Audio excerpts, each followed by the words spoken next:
Assalamualaikum warahmatullahi wabarakatuh. Perkenalkan, nama saya Ibnu Harus Samalotes dengan NIM G7012110 dari kelas A untuk mata kuliah Kimia Medisinal. Nah, pada video kali ini saya akan menjelaskan atau memberikan informasi terkait farmasetik, farmakokinetik, dan farmakodinamik dari obat amlodipin. Nah, seperti apa videonya? Silahkan disimak hingga akhir. Nah, pada video kali ini kita akan membahas tentang farmasetik, farmakokinetik, dan farmakodinamik dari amlodipin. Nah, sebelum kita masuk ke materinya, ada baiknya kita harus mengetahui apa itu farmasetik, farmakokinetik, dan juga farmakodinamik. Nah, farmasetik adalah cabang ilmu farmasi yang berkaitan dengan formulasi, produksi, pengujian, penyimpanan, dan distribusi obat. Hal ini mencakup semua proses yang terlibat dalam mengubah bahan aktif obat menjadi bentuk yang cocok untuk penggunaan manusia, seperti tablet, kapsul, atau larutan. Nah, farmasetik juga mempelajari cara penyimpanan yang tepat, masa simpan obat, serta keamanan dan stabilitas sediaan obat. Selanjutnya ada farmakokinetik. Farmakokinetik adalah studi tentang bagaimana tubuh memproses obat. Ini mencakup penyerapan atau absorpsi, distribusi, metabolisme, dan eliminasi obat. Farmakokinetik menjelaskan bagaimana obat masuk ke dalam tubuh, bagaimana obat didistribusikan ke dalam jaringan dan organ, bagaimana obat diubah oleh tubuh atau proses metabolisme, dan bagaimana obat dikeluarkan dari dalam tubuh. Informasi farmakokinetik penting dalam menentukan dosis obat yang tepat, frekuensi pemberian, dan pemberian obat secara individual sesuai dengan karakteristik pasien. Farmakodinamik adalah studi tentang efek obat di dalam tubuh dan mekanisme aksi mereka. Hal ini melibatkan interaksi antara obat dengan target biologis seperti reseptor atau enzim dan respon yang dihasilkan. Farmakodinamik mempelajari bagaimana obat menyebabkan perubahan dalam fungsi tubuh, misalnya dengan mengurangi tekanan darah, seperti yang dilakukan oleh obat antihipertensi, atau meredakan nyeri seperti yang dilakukan oleh obat analgesik. Pengetahuan tentang farmakodinamik penting dalam merancang obat baru, memahami efek samping obat, dan memahami perbedaan respon terhadap obat di antara individu. Saatnya kita masuk ke zat aktif. Nah, zat aktif yang saya ambil pada video kali ini adalah amlodipin. Amlodipin adalah penghambat saluran kalsium di hidropiridin oral. Amlodipin bekerja dengan memblokir saluran kalsium tipe L yang bergantung pada tegangan, sehingga menghambat masuknya kalsium. Dibandingkan dengan nifedipin dan obat lain dalam golongan dihidropiridin, amlodipin memiliki waktu paru terpanjang, yaitu 30 hingga 50 jam. Keuntungan dari waktu paru yang panjang ini adalah kemampuan untuk menerima dosis sekali dalam sehari. Jadi, kita hanya cukup mengonsumsi dalam sehari itu satu kali saja. Amlodipin tersedia sebagai amlodipin besilat yang awalnya disetujui pada tahun 1987 oleh FDA.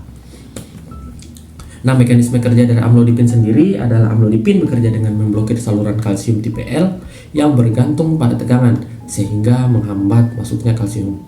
Penurunan kalsium intraseluler menyebabkan penurunan kontraktilitas otot polos pembuluh darah, peningkatan relaksasi otot polos, dan mengakibatkan vasodilatasi. Selain itu, amlodipin telah meningkatkan fungsi endotel vaskular pada pasien hipertensi. Amlodipin menurunkan tekanan darah dengan menginduksi relaksasi otot polos dan juga vasodilatasi. Nah, untuk rumus struktur dari amlodipin ini bisa dilihat, teman-teman bisa lihat sendiri. Itu ada metil, 2 metil di sini. Terus ada klorpenil, ada dihidropiridin, dikarboksilat, dan juga amino etoksimetil. Nah, kita masuk ke farmasetika dari amlodipin. Amlodipin tersedia dalam berbagai bentuk termasuk tablet dan larutan oral. Formulasi ini biasanya diproduksi oleh perusahaan farmasi dengan mengikuti pedoman khusus untuk memastikan kemanjuran, stabilitas, dan keamanan obat. Formulasi tablet amlodipin dapat bervariasi dalam hal kekuatan dosis, eksipien atau bahan tambahan, dan faktor lainnya. Yang pertama, amlodipin dalam bentuk tablet. Amlodipin tersedia secara komersial dalam bentuk sediaan tablet dengan dosis sekali sehari sebesar 5 dan 10 mg. Biasanya diberikan secara oral dalam bentuk besilat. Nah, 6,9 amlodipin besilat ini setara dengan 5 mg amlodipin. Ini diserap dengan baik setelah pemberian oral dan memiliki bioavailabilitas sekitar 60-65%. Bentuk-bentuk tablet dari amlodipin ini ada fast dissolving atau oral dispersible tablets, jadi tablet yang akan meluruh ketika berada atau larut ketika bersentuhan dengan cairan dalam mulut. Ada sustained release floating tablet, ada tablet lepas lambat, layer tablet, dan juga single pill. Nah, untuk kapsul, amlodipin ini tersedia juga dalam bentuk kapsul. Dispersi padat suatu obat dapat menyebabkan disolusi yang cepat, namun memerlukan waktu untuk memulai pelepasannya.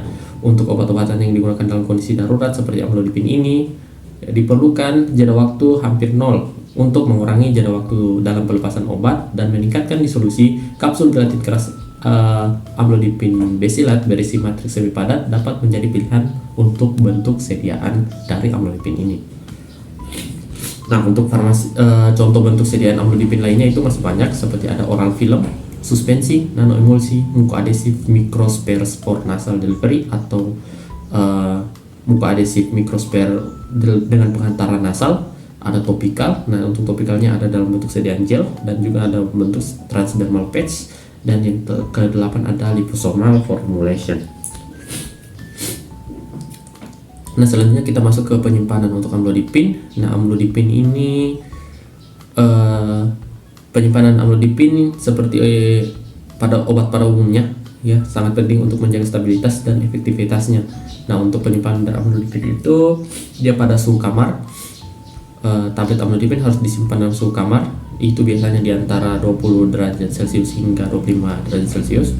Terus terlindung dari cahaya, terus berada di tempat yang kering, jauhkan dari anak-anak. Terus kemasan asli umumnya disarankan untuk menyimpan tablet amlodipin dalam kemasan aslinya. Terus hindari untuk suhu ekstrim. Terus ikuti petunjuk khusus ya, apabila ada dalam kemasan tertera petunjuk khususnya.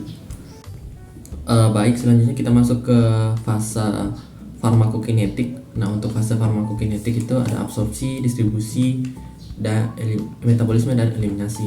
Nah, untuk pertama itu kita masuk ke fase absorpsinya. Untuk absorpsi dari amlodipin ini, dia diserap dengan baik dari saluran pencernaan setelah pemberian oral dengan konsentrasi plasma puncak yang dicapai dalam waktu 6-12 jam setelah pemberian dosis. Nah, makanan itu dia tidak terlalu mempengaruhi dari penyerapannya, sehingga bisa dikonsumsi dengan atau tanpa makanan. Selanjutnya untuk fase distribusi, amlodipin memiliki bioavailabilitas yang relatif tinggi, sekitar 60 hingga 65%. Nah, amlodipin ini mengalami distribusi yang luas dalam tubuh dengan volume distribusi yang besar. Ini menunjukkan penetrasi jaringan yang signifikan di luar aliran darah. Amlodipin terutama berikatan dengan protein plasma, khususnya albumin, dengan sekitar 97,5% obat yang terikat. Selanjutnya kita masuk ke fase metabolismenya. Amlodipin mengalami metabolisme hepatik minimal, dengan sebagian besar dosis yang diberikan diekskresikan itu tidak berubah melalui urin. Jalur metabolisme utamanya melibatkan sistem enzim sitokrom P450, khususnya itu pada isoenzim CYP3A4. Nah, namun metabolisme memberikan kontribusi minimal terhadap eliminasi amlodipin dan senyawa induk yang merupakan bentuk dominan yang ditemukan dalam sirkulasi. Selanjutnya kita masuk ke eliminasi. Amlodipin memiliki waktu paruh eliminasi yang panjang ya, seperti yang saya bilang di awal tadi, itu rata-rata sekitar 30 hingga 50 jam pada orang sehat. Karena waktu paruhnya yang panjang, amlodipin dapat diberikan sekali dalam sehari. Obat dan metabolitnya terutama dieliminasi melalui ekskresi ginjal, dengan sekitar 60 hingga 80% dari dosis yang diberikan itu diekskresikan melalui urin, dan sebagian kecilnya itu diekskresikan melalui feses. Nah, untuk populasi khusus dari amlodipin ini, pada individu dengan gangguan hati, itu pembersihan amlodipin dapat berkurang dan menyebabkan konsentrasi plasma itu lebih tinggi. Nah, demikian pula pada individu dengan gangguan fungsi ginjal, itu eliminasi amlodipin mungkin tertunda atau berkurang, sehingga memerlukan penyesuaian dosis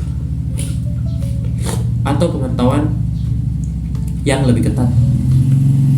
Soalnya kita masuk ke fase farmakodinamik dari amlodipin.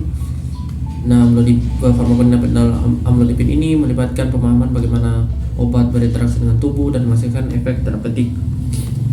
Nah, seperti yang saya telah jelaskan di awal, amlodipin ini menghambat pada saluran kalsium, khususnya penghambat saluran kalsium tipe dihidropiridin. Nah, efek farmakodinamiknya terutama melibatkan penghambatan masuknya kalsium melalui saluran kalsium tipe L dengan gerbang tegangan di sel otot polos pembuluh darah dan miosit jantung. Nah, untuk rincian farmakodinamiknya, yang pertama ada vasodilatasi. Amlodipin itu bekerja pada sel otot polos pembuluh darah dengan menghambat masuknya kalsium melalui saluran kalsium tipe L. Nah, penghambatan ini menyebabkan vasodilatasi terutama pada arteriol perifer sehingga menurunkan resistensi pembuluh darah sistemik. Selanjutnya ada efek antihipertensi. Nah, efek vasodilatasi tadi dari amlodipin ini menyebabkan penurunan tekanan darah. Dengan menurunkan resistensi pembuluh darah sistemik, amlodipin membantu mengendalikan hipertensi. Ya, hal ini sangat efektif pada hipertensi stolik dan diastolik. Selanjutnya ada farmakodinamik yang untuk vasodilatasi koroner. Nah, amlodipin juga melebarkan arteri koroner sehingga meningkatkan aliran darah ke miokardium. Efek ini sangat bermanfaat dalam penanganan atau pengobatan dari angina. Selanjutnya ada efek kronotropik negatif. Nah, amlodipin ini walaupun dia bekerja pada otot polos dan pembuluh darah, efek langsungnya itu minimal terhadap fungsi jantung. Namun obat ini mungkin memberikan efek kronotropik negatif atau penurunan denyut jantung karena sifat vasodilatornya dan respon refleks baroreseptor terhadap penurunan resistensi pembuluh darah sistemik. Selanjutnya ada tidak ada efek inotropik negatif. Nah, tidak seperti beberapa penghambat saluran kalsium lainnya, amlodipin memiliki efek inotropik negatif yang minimal pada jantung. Artinya obat ini tidak mengganggu kontraktilitas jantung atau curah jantung secara signifikan. Nah, secara keseluruhan efek farmakodinamik amlodipin menjadikannya obat yang efektif untuk pengobatan hipertensi dan juga angina dengan melebarkan arteriol perifer dan arteri koroner. Hal ini mengurangi tekanan darah, meningkatkan suplai oksigen miokard, dan meringankan gejala angina. Tindakan selektifnya pada sel otot polos pembuluh darah dan efek minimal pada fungsi jantung berkontribusi terhadap profil keamanan yang baik pada pasien dengan kondisi kardiovaskular. Namun beberapa faktor individu pasien dan potensi interaksi obat harus selalu dipertimbangkan saat meresepkan amlodipin. Nah, mungkin cukup sekian video dari saya. Semoga apa yang saya jelaskan ini dapat bermanfaat untuk kita semua, dan saya ucapkan terima kasih karena telah menontonnya hingga selesai. Wabillahi taufiq wal hidayah. Wassalamualaikum warahmatullahi wabarakatuh. Baik, mungkin cukup sekian video dari saya. Semoga apa yang saya sampaikan ini dapat bermanfaat untuk kita semua, dan terima kasih juga karena telah menonton hingga selesai. Sampai jumpa di video-video selanjutnya. Dadah.